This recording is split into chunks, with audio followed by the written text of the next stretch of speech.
No hay una fe en la democracia verdadera, no hay una fe que si fuéramos todos una célula de un macrocerebro social, ya tendríamos resueltos nuestros problemas, como la naturaleza organísmicamente resuelve esos problemas.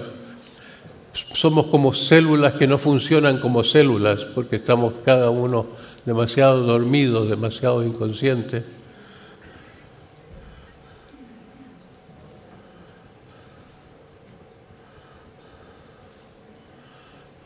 Y ni nos damos cuenta de todo esto. Nuestra inconsciencia no se reconoce a sí misma como inconsciente. Si yo digo que la educación crea idiotas, que la educación entontece, que crea mediocridad, se dice que yo estoy medio loco. Es fácil probar que estoy medio loco porque soy uno y son tantos los que dicen lo contrario. ¿Por qué tenemos una política que fomenta la inconsciencia? ¿Cuál sería una teoría adecuada de eso? Tal vez porque desde que existe política, que probablemente antes de que exista la civilización, antes que existiera la civilización ya había política. La política original ha sido para el poder, es un gran arte para una minoría gobernar a una mayoría contra sus propios intereses. Es un gran arte para los lobos vestirse de corderos. Se necesita mucha retórica, se necesita mucha estrategia, se necesita mucho engaño. El engaño no puede crear conciencia, el engaño siempre es como se hace el torero con el toro. Mira para allá, no para donde yo te voy a dar con el cuchillo. La política tiene demasiada seducción para fomentar la conciencia. Seducción es engaño. Si yo quiero controlar a alguien, tengo que desconectarlo de sus propios deseos, de sus propios pensamientos, hasta de su propio cuerpo, como Wilhelm Reich demostró en los tiempos nazis. No conviene que las personas tengan sensaciones corporales porque están muy cercanas a las emocionales.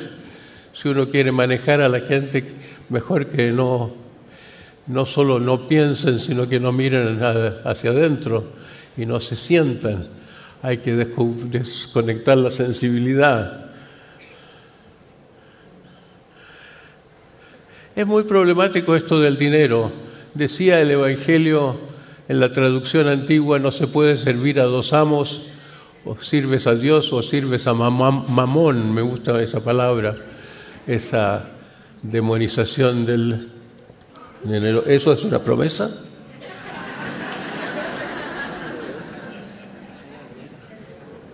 Y ya viene.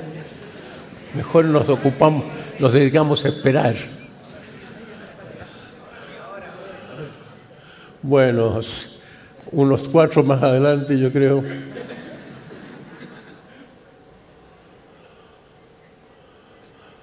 En esa estamos. ¿Estaré loco yo si hablo de una cleptocracia? No digo a nivel nacional. Hay presidentes muy bien intencionados, hay políticos nacionalmente bien intencionados, pero es libre la política de las naciones hoy en día frente al poder del verdadero dinero y el verdadero poder.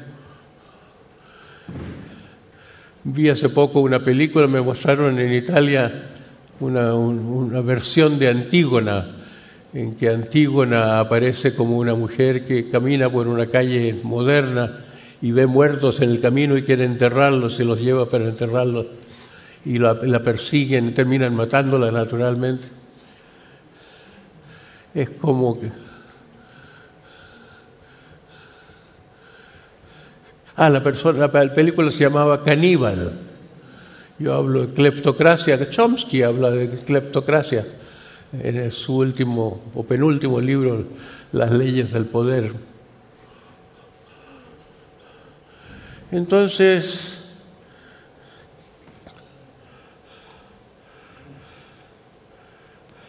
no voy a hablar más del dinero, pero pasemos a la educación, este tema del que hablé el año pasado.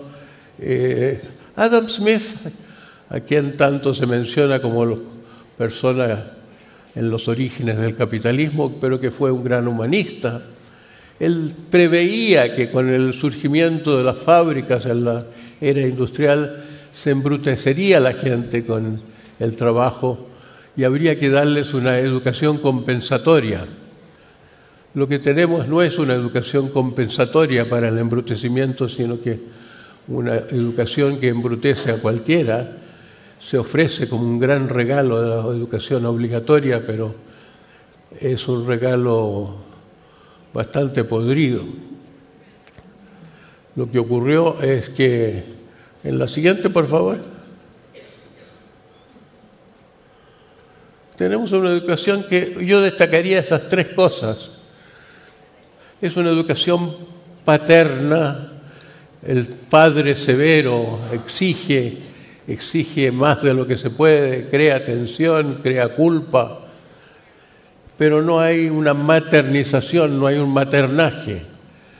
La gente que quiere ser educadores son personas con vocación materna, personas que quieren a los niños, que sienten que les gustará esa ocupación, pero se los academiza. Se les hace el lavado cerebral en las escuelas de educación para hacerles pensar que la educación es otra cosa. La educación es aprender cosas sobre el mundo externo. Tenemos, a pesar del tanto tiempo desde Sócrates, tenemos una educación que no entiende el autoconocimiento. El autoconocimiento no es ciencia, no es estudiar psicología, es un arte que se necesita de gente que se conoce a sí mismo para guiar a otros. Tal vez la psicoterapia se parece más al autoconocimiento que otros departamentos de la vida. Castración de la libertad.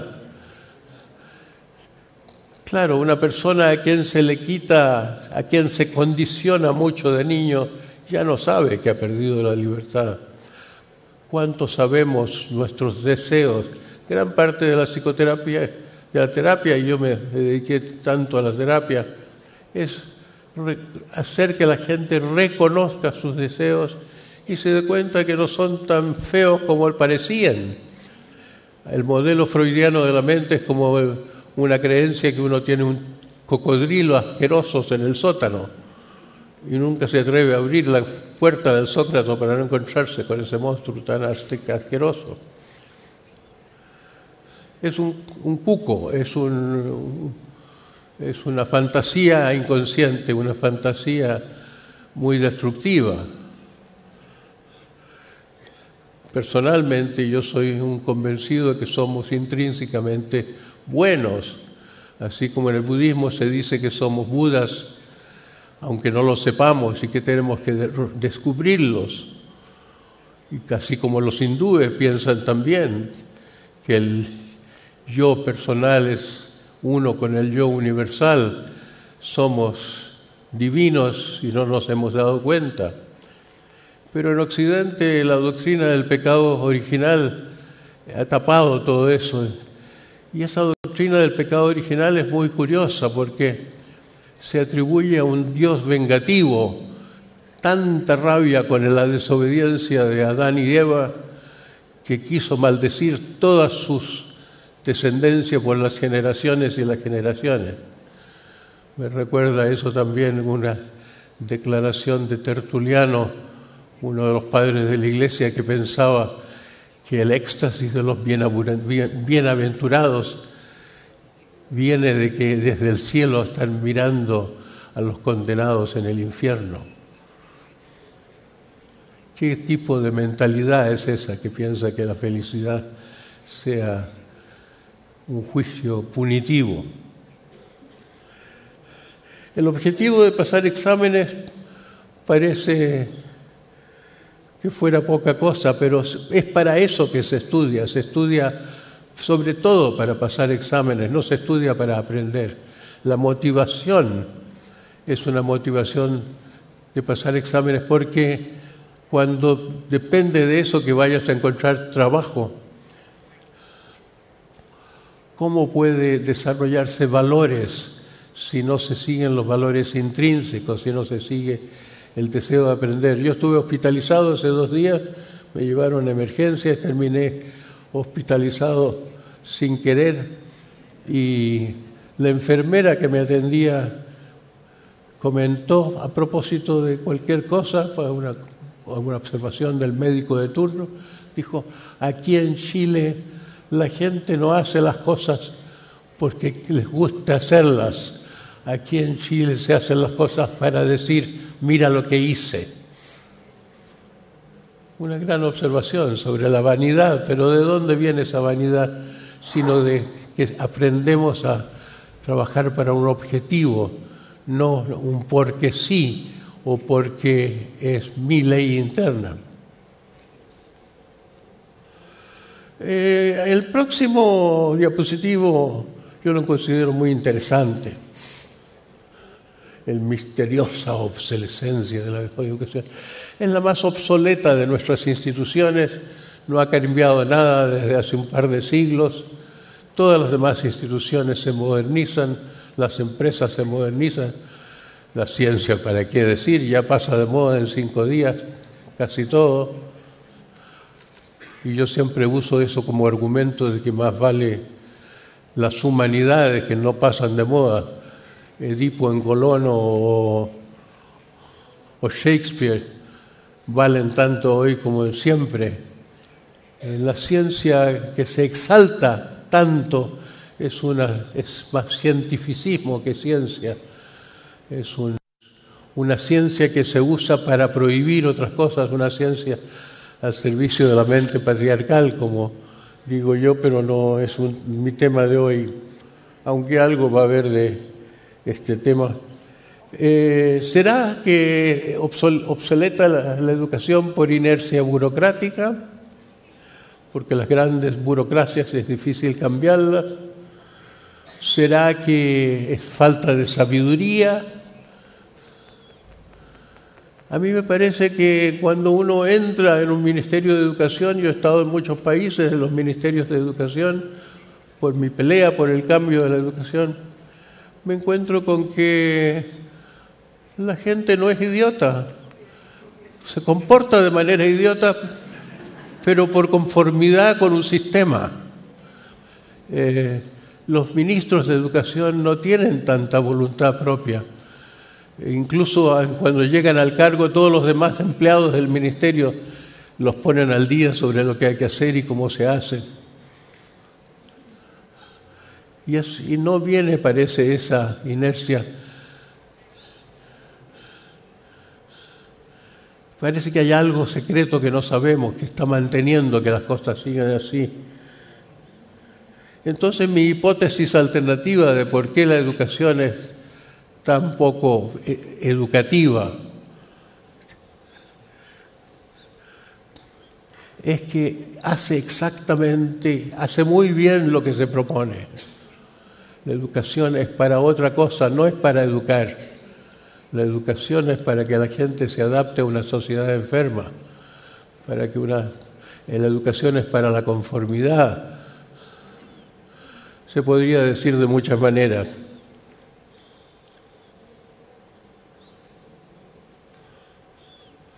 Vamos al próximo. Si uno quisiera una educación, si uno quisiera una política para la conciencia, esa conciencia tendría que tener una visión. Conviene entender el contexto de nuestra vida y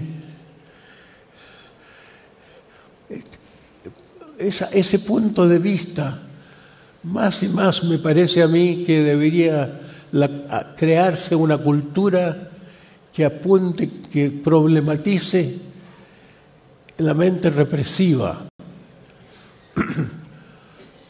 Famosamente Nietzsche hace mucho tiempo se declaró un inmoralista, pero todavía no hemos llegado a entender lo que es, o cuán válido es que la moral, como la conocemos, que es más moralismo que moral, es algo muy destructivo por su carácter acusador de lo natural. Decía Freud que prohibimos el principio del placer por el principio de la realidad. Yo no creo que sea el principio de la realidad lo que domina. El principio de la realidad patriarcal nos quitó esa naturalidad que tienen los primitivos. Desde que nos civilizamos somos antianimales, somos animales que explotan a la naturaleza en vez de amarla y que explotan su naturaleza interna también. Hemos subyugado a un animal interior que somos, que es nuestro niño interior. Sentimos que esa es una cosa, ese famoso cocodrilo asqueroso, son nuestros deseos naturales. Hoy podemos tener mucha libertad sexual, pero no está basada en una buena actitud hacia nuestra espontaneidad. Y cuando no hay una actitud hacia la parte espontánea y natural propia, eso no es compatible con el amor hacia uno mismo. Y lo que no sabemos es que si no hay amor de las personas por sí mismas, no se puede amar al prójimo tampoco. Uno tiene que estar bien para que funcione la vida afectiva. Es como esas fuentes en que la fuente superior rebalsa sobre la que sigue y la que sigue. Si no hay amor a uno mismo, no hay amor al prójimo. Si no hay amor al prójimo, ¿en qué queda el amor a las cosas más altas?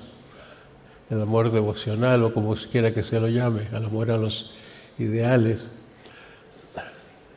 A ver qué hay después de esto. Otra profe, por favor.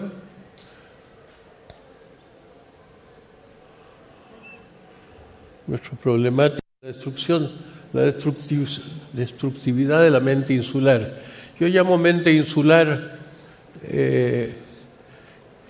la supremacía del intelecto, el imperialismo intelectual que es parte de la cultura. Nos llamamos con gran orgullo Homo sapiens sapiens, como si saber fuera lo más importante. ¿Es más importante saber que amar?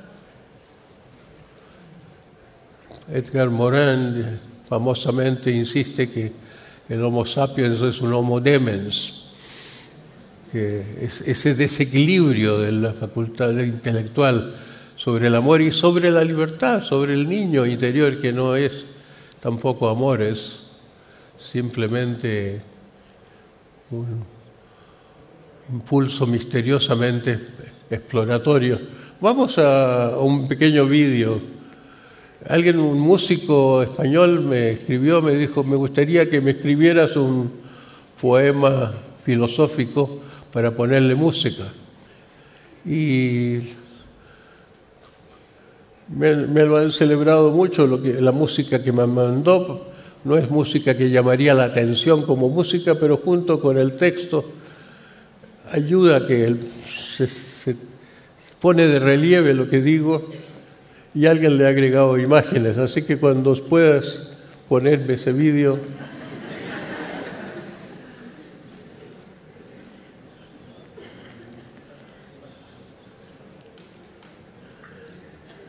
Ojalá funcione.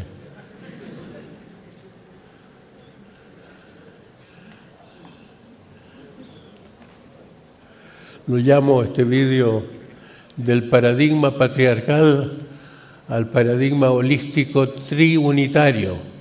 Triunitario porque tenemos una mente que es básicamente intelecto, emoción e instinto.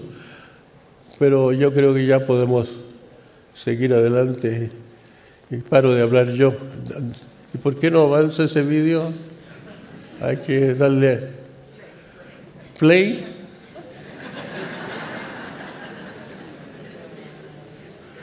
Estamos esperando. Algo falta para que el vídeo se mueva. Ahí está.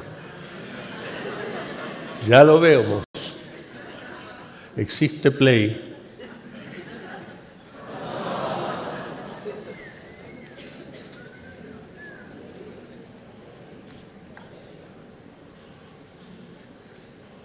Tan bien organizado que me parecía este congreso.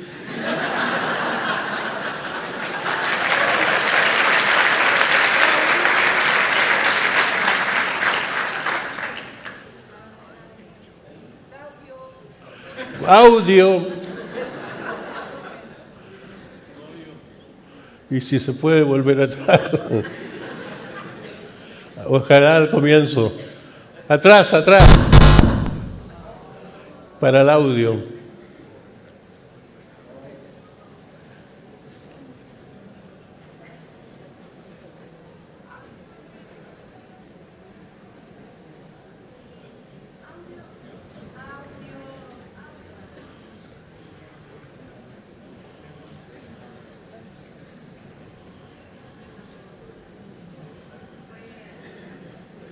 Eso ya lo sé.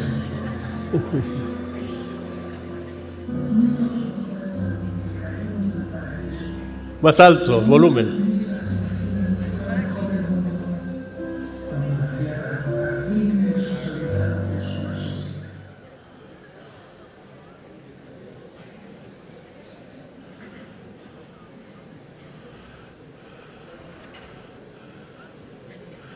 Es que en la tecnología no se usan los ensayos como en los conciertos vivos. Hace mucho tiempo los humanos inventaron el mando, que se afirma a través del poder violento. Y desde entonces celebramos el orden establecido, sustentado en la amenaza y en la culpa. Lo llamamos la civilización. Pero no es tan bella la civilización cuando la miramos de cerca. Pues entonces descubrimos que desde que legitimamos la obediencia a la autoridad amenazante, nuestra historia se ha vuelto un río de sangre. Y ya solo conocemos seres humanos domesticados. Los mitos nos cuentan que caímos del paraíso y algunas feministas imaginan que fue mejor el mundo cuando la tierra era un jardín y sus habitantes una sociedad aglutinada por el espíritu de las mujeres. Pero sospecho que aún en los tiempos de la sociedad matrística prehistórica obedecíamos ya al espíritu tribal, y cuando una tiranía de grupo paralizante nos domesticaba y limitaba. Pareciera que se rebelaron los hombres, como nos lo recuerdan los mitos de Perseo y la Gorgona, o el de Apolo, del que se dice que mató a la gran serpiente, apoderándose del oráculo de la gran diosa de la tierra. Parece que solo antes de todo aquello fuimos felices, y que por más que solíamos morir de hambre y frío, nos manteníamos solidarios, igualitarios y justos. Pero ya hace mucho tiempo desde que nos volvimos infelices y egoístas, viviendo según el paradigma patriarcal de una autoridad violenta idealizada que ni siquiera percibimos, aunque nos convendría instaurar el paradigma triunitario del abrazo a tres entre el padre, la madre y los niños, en la familia sana así como en la familia interior, de las tres subpersonalidades en nuestra mente tricerebrada. El padre que mira al cielo, la madre que mira a la tierra y el niño interior que en su vuelo mira hacia adelante.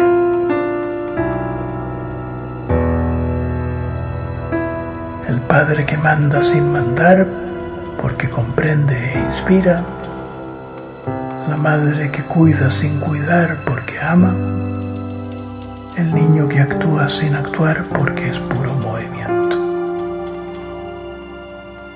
Reconocían los hindúes estos tres principios universales, como Brahma el creador, Vishnu el protector y Shiva el señor de las transformaciones. Y otros hablaron de la santa energía, la santa inercia y la santa neutralidad, que podemos también reconocer en la tríada de la inteligencia, el amor y la sabiduría orgánica del instinto. Pero en nuestra cultura deteriorada hemos perdido el amor materno y desdeñado la sabiduría animal y corporal. Y solo nos queda la mente empobrecida e insular de un padre que se volvió un tirano al someter a la madre y a los hijos, convirtiéndose en un fantasma represor, enemigo de la vida. Pero es hora ya de que, comprendiendo los daños que nos ha causado el espíritu despótico y violento y represivo del Padre Absoluto, nos volvamos liberadores del amor y amantes de la libertad, para así pasar del paradigma patriarcal al paradigma trinitario, holístico, de un abrazo a tres entre el Padre, la Madre y el niño, en la familia, en nuestras mentes, en nuestros valores y hasta nuestras formas de gobierno. El mando central, el mando tribal democrático y el mando anárquico o autárquico, de cada cual sobre sí mismo. Entonces podríamos decir, no solo Padre nuestro, sino que Madre nuestra, y eterno niño nuestro, y sobre todo ser triple, que eres lo más nuestro aparte de la vacuidad, a la que todo pertenece porque todo lo contiene y a la vez regala.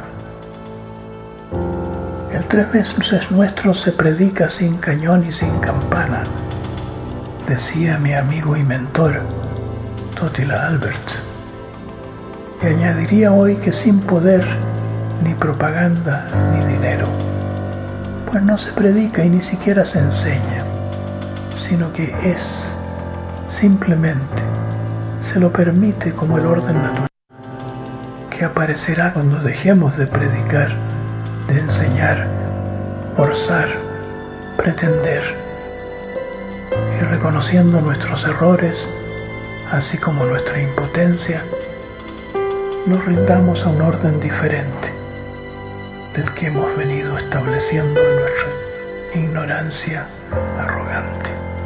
¿Pero qué digo? ¿Acaso hay alguien que pueda hacer algo frente al poder patriarcal que nos viene arrastrando hacia el abismo? ¿Podemos hacer otra cosa acaso que tener fe en que ya la catástrofe del orden mundial que hemos creado bastará para liberarnos, de manera semejante como en nuestra vida individual la muerte del yo falso es la condición suficiente para que nos regeneremos? Tengamos esperanza entonces en el naufragio de la nave patriarcal a la que alguna vez nos entregamos, y estemos preparados para dejar atrás lo conocido, confiando más bien en el abismo del que procedemos, que todo nos ha dado, pero al que hemos traicionado en nuestro miedo y nuestra voluntad de sobrevivir a toda costa. Y así como en el libro del Éxodo se encaminaba precariamente el pueblo peregrino hacia la tierra prometida, siguiendo a Dios que se le aparecía como llama o como columna de humo, esperemos que, una vez colapsada nuestra economía y su despotismo, tengamos también la sutileza de interesarnos en las señas de una conciencia superior.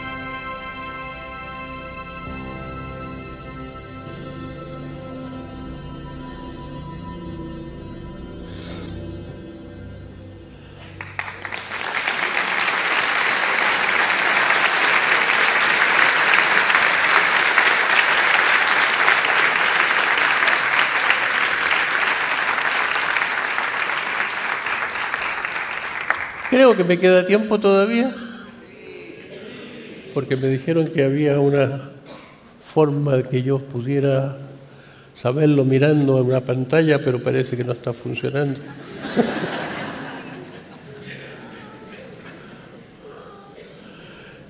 Yo he estado abogando por un cambio específico de la educación, porque tengamos una educación para trascender el orden patriarcal, en vez de tener una educación patriarcal que enseña obediencia, que enseña, que castra la libertad.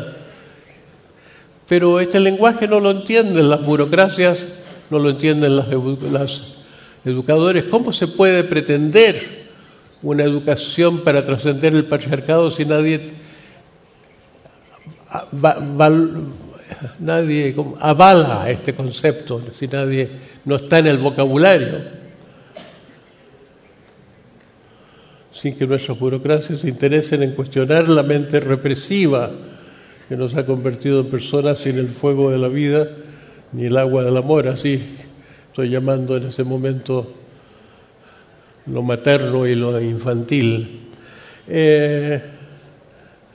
Pasemos a la próxima. Entonces, la educación es un campo. La educación es un campo. ¿Qué otros campos ayudan a la conciencia? Mucha gente llega a la conciencia por el sufrimiento, acude a terapeutas. Así como el camino de la religión era el camino antiguo más socorrido. Hoy ha habido una especie de religión de la psicoterapia hasta tiempos recientes, pero no se reconoce, y convendría que se reconozca, que ha habido una guerra a la psicoterapia. Está desapareciendo la psicoterapia, y los que trabajan para el sistema, los médicos, terapeutas y los psicólogos, se ven que el sistema prefiere Prozac a autoconocimiento. Ya veo que en el vídeo que mostró Paloma de una entrevista que me hizo hace meses atrás, ya me dijo lo que yo pienso sobre las drogas, que la prohibición de las drogas se atribuye a motivos médicos, pero es un gran engaño. Cuando Nixon o cuando Reagan, antes que Nixon, declararon que el problema más grande del mundo eran las drogas, esto en tiempos de Vietnam y otras cosas. Lo que se estaba haciendo es encubrir una persecución a las juventudes.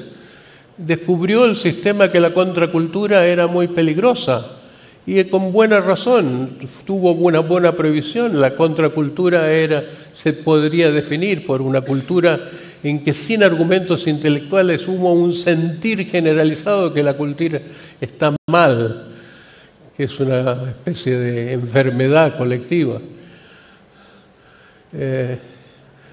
Se reconoció como suficientemente peligroso eso para que de allí naciera un nuevo conservadurismo que ha dominado el mundo desde entonces. Entonces, donde se enseña psicoterapia, yo digo, debía enseñarse también esta forma, esta especialidad de la psicoterapia. Y yo le ofrecí a este país, hace un par de años, dedicarle un año de mi vida a instalar un centro de formación de personas, de especialistas, porque hay en el mundo gente que todavía tiene mucho que enseñar, tanto en el mundo chamánico como en el mundo profesional, internacional. Yo le entregué este ofrecimiento a un embajador de Chile. No sé si el embajador mandaría este ofrecimiento mío a las autoridades competentes o ni siquiera quiso ensuciarse con mencionar el asunto, porque hay verdades sucias en el mundo que ensucian a quien se atreve a mencionarlas. Yo creo que fue una pérdida de una oportunidad. Se necesita más conciencia. Son grandes agentes de conciencia que todas las culturas chamánicas han sabido aprovechar. Yo celebro mucho el caso de Brasil. Yo tengo en Brasil una iglesia ayahuasquera. Se llaman allá iglesias. Bueno, llámense como se llama la religión de la vida. La ayahuasca tiene un gran potencial de conectar a uno con su vida instintiva y con su vida afectiva y pensar menos. Pero pasemos adelante. Yo creo que es la transformación de la cultura lo que necesitamos.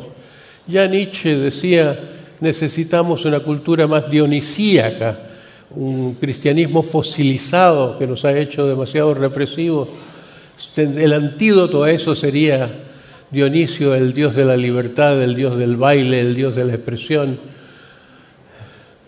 que a veces comprende superficialmente como dios de la embriaguez en un sentido de borrachera, cuando en realidad se trata de la misma embriaguez que se simboliza con el vino en el cristianismo. Es el disolver del ego para una entrega a un estrato más profundo de la realidad y entrega al proceso de transformación. El vino es símbolo de transformación.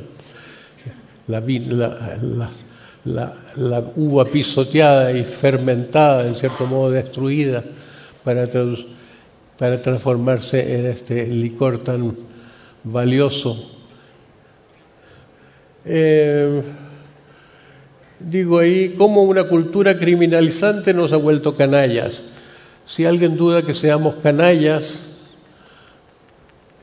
sería muy interesante que se asomaran a ese libro de Kropotkin que dice, no solo los animales colaboran unos con otros, los que él llama los salvajes, los cazadores-recolectores que ya están casi todos eliminados de la tierra, o las culturas tribales, colaboradores. Somos los únicos que hemos aprendido a no colaborar al desarrollar la competitividad y el egoísmo. Somos una vergüenza para los indígenas. Los indígenas en Colombia nos llaman sus hermanos menores y se avergüenzan un poco de nosotros. Y es una cultura, Colombia, que tiene un indigenismo tan fuerte que cualquier presidente que se postula a candidatos primero va a pedir permiso a los indígenas, va a pedir su bendición. La cultura acusatoria se funda en el supuesto que somos malvados. Freud, en su último libro, plantea el tema de la neurosis universal, el sufrimiento emocional universal de los seres humanos, y dice, pero necesitamos una sociedad policial porque somos mitad buenos y mitad malos. Hoy en día no está tan claro que somos mitad buenos o mitad malos, aunque los cínicos lo digan con entusiasmo, que somos lobos peores que los lobos. Se está pareciendo más y más que tienen razón las visiones alternativas, que es el sufrimiento infantil el que nos ha hecho malos, y el contagio de una mentalidad tradicional. Se instauró la culpa al comienzo de la civilizada, y esto del pecado original es como el símbolo de esa caída del paraíso. Es muy interesante que esa teoría implícita del mito de que comimos del fruto del conocimiento del bien y del mal. ¿Por qué el conocimiento del bien y el mal puede ser una cosa tan mala como para perder el paraíso? Yo creo que la explicación está en un pensamiento de Lao Tse, cuando dice: cuando se perdió la armonía original, surgieron las leyes. Surge el tener que hacer lo bueno y tener que evitar lo malo cuando ya perdimos la armonía original. Pero tal vez es al revés, que cuando surge la ley, cuando surge tengo que hacer lo bueno, tengo que hacer lo malo, caímos en una mentalidad que ya no es libre, una mentalidad que ya no es de seres que se aman a sí mismos, que confían en su naturaleza. Cuando se creó la obediencia, se comprendió muy bien que la gente, para obedecer al deber, tenía que desobedecer su sentir inmediato y espontáneo. Así que yo creo que se podría hacer mucho si los ministerios de cultura no se interesaran solo en los productos comerciales de la cultura, como cuadros, música, exposiciones, libros, sino que en lo que fundamentalmente es la cultura, que es el cultivo de las mentes, cultivo del ser. Parece que ya estoy en el tiempo, dejémoslo aquí. Me siento un poco como un chiflado porque digo cosas. A mí realmente lo que más me ha interesado últimamente es la crítica de la civilización. No creo que se puedan cambiar las cosas chicas, que hay que cambiar algo muy grande, y eso suena a locura. Si somos impotentes de cambiar lo chico, se supone que no se puede cambiar la civilización. Yo creo que si cuestionamos el espíritu de la civilización, podemos deshacer alguna cosa básica, como esta mente acusatoria, esta mente que nos hace canallas. Yo uso mucho la palabra canalla. Antes, cuando trabajaba con gente en mis trabajos de autoconocimiento, usaba otras palabras menos golpeantes, menos insultantes. Pero es útil cuando la gente dice: me reconozco canalla. Es como la práctica de la confesión en el ámbito religioso. Uno se vuelve mejor cuando se reconoce peor. Bueno, muchas gracias.